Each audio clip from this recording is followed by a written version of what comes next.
And the topic was the art of powerful communication, how to align your voice, your mindset, and your message.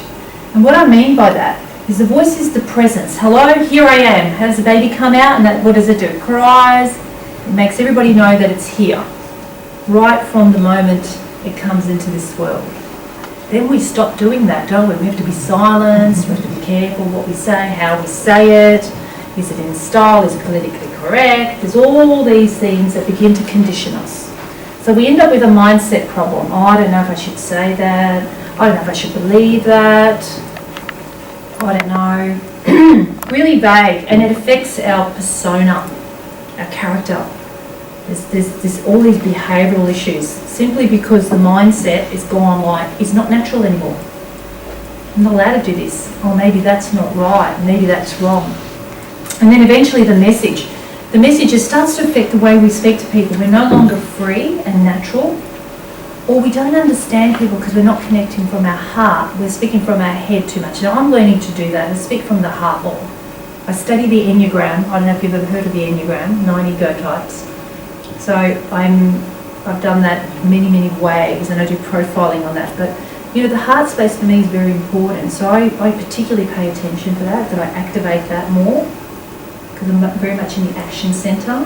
So the heart space in messaging, I believe, is the most powerful thing when we can connect with people, and then when we're aware of the multitudes of styles that people love to hear things in. You know, some people want it a little bit more energetic, some people want it a lot more maybe systematic and lots of proof and evidence around what you say, and others want stories. See, and sometimes you've got to keep that in mind, because if you're going to really communicate the platform you're on, you need to know who's in the room. Now you're all celebrants here, so doesn't it vary? Is that right? From person to person? And don't you do a little bit of investigating and figuring out what their style is? Or some of you go, you know, that's the only style I'm going to do. I'm only doing that style. I'm not working with that group over there. Perhaps that's happened. I see coaches doing that all the time. They niche with a particular type of personality. But be aware. We need to be aware. So when we're aligning our understanding of our mind, our voice and our message, I believe the communication is more powerful. That's what the book's about. Did you know that emotions are more important than logical order when you're preparing something? So if you want to be memorable, just remember that emotions are going to be way more important than the contents and the words. And I know you've got a script to read out and a particular process, but what's more important is the emotional energy in that. So what happens, brain processes spoken information in two orders. In this order. First, the emotional content of the amygdala, which is part of the limbic system, and secondly is the logic content, which is the prefrontal cortex. There's evidence that emotion in what we say is number one, and then the content. And we hardly talk about that, don't we? If anything, we're getting rid of it. We dismiss it as if it's not important. And so voice tone is the result of this order. The limbic system, which is coming from that emotional area of the amygdala, into the vagus nerve. The vagus nerve activates the recurrent laryngeal nerve here. There's a nerve that goes right into the larynx. Vocal cords are affected by that secondly, so the quality changes. The voice tone you have and keep producing. So after that, number 5, after the vocal cords, you get a certain tone that you carry. And you keep repeating it, and you have a certain sound. This could come from, you know, hearing our parents speak, or people that we thought were really good speakers that we start to copy. Okay, so sound is sonic. Like I said, it travels. Sound travels, and with that comes the emotion, and people feel what you say rather than they think what you say. So sometimes I don't remember the words somebody said, but I can remember the feeling I felt. That's all I need, is the feeling. It attracts me into going, I want more. Okay.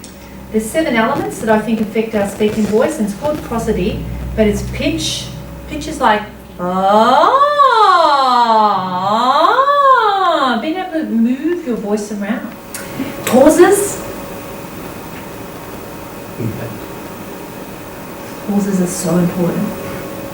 They help us hear the words. It's the space in between the words that allows you to hear the words. And then we've got tone. Tone is the quality of somebody's voice that doesn't sound like this, like a mouse just stuck in my nose and going, I mean, this is extreme. Oh, like this, like maybe just sit like this, like how are we all? We all good today? Yeah, we are. Mr. Sheffield? Sheffield, yeah. Volume, not too soft, not too loud. Yeah, even how to use a microphone is important here. And intonation and inflections is like, how you going today? You know, can you hear that? That was great. So that was great. That was great. That was great. Not being too tight, like the grunting of the teeth like this, or a tight tongue like this. See, my tongue's twirling to the back of my throat, and it makes my sound sound like I'm Kermit the Frog, which makes it sound very unclear. You know, so there's the tongue's a massive issue in voice. It's usually scrolled to the back, or it's too tight, or the jaw's locked, okay? All of these things affect the way you communicate, and also fatigue. You might get too tired because of those things. Breathless because it's hard to speak. And as you get older, everybody, our voice is going to become aged if you don't use it properly. It gets a quiver, like A lot of older people have got quivers in their voice because they haven't been using their voice well enough. See, I'm going from low to high. Now you haven't got the glass of water, but you'll see the bubbles, and you'll hear the voice at the same time. So you do the voice and the bubbles. That's what I did as a kid with a milkshake. Is that what your mother goes cooking for? Yeah. And you blow into the straw. So you blow in it, and you go, okay. Oh, okay, right, yeah, again. Well, now we can't do that tonight, but I just wanted to absolutely tell you that one. Go home and do it. So, for example, we don't have the straw, but let's go from low to high, because that opens up and activates the energy in our voice, and it gives you more volume, and it gives you more excitement in the voice. So it doesn't age and it doesn't ruin, right? So we're going to go from the bottom to top like a circle in front of you like this, right? So we're going to go, a second.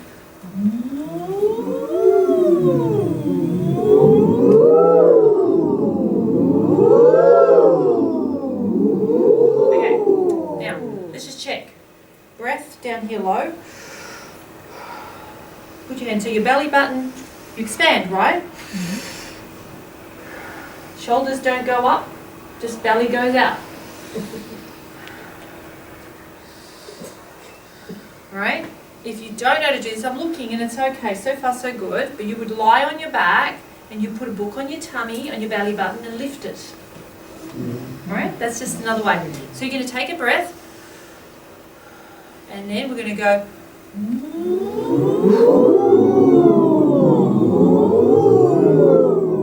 Okay, so that's one exercise. The other one is just simply. Who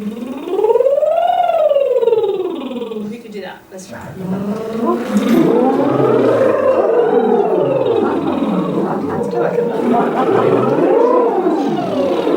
Right, another one with the tongue.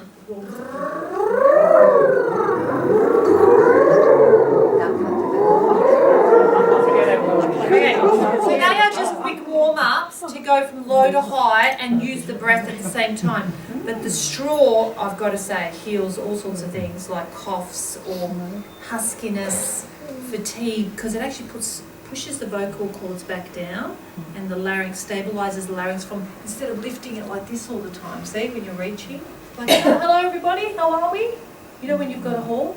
You've got this lifting thing going on because your mind's thinking, I've got to reach the back row. So you're like that. And so that causes a lot of problems.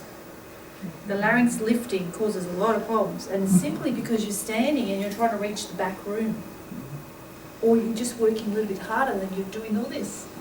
So the larynx is very important that you learn to keep it stable. The straw will fix that. So will a good lip trill and tongue trill, but I literally would have to work with you individually to see how you're doing that properly. There are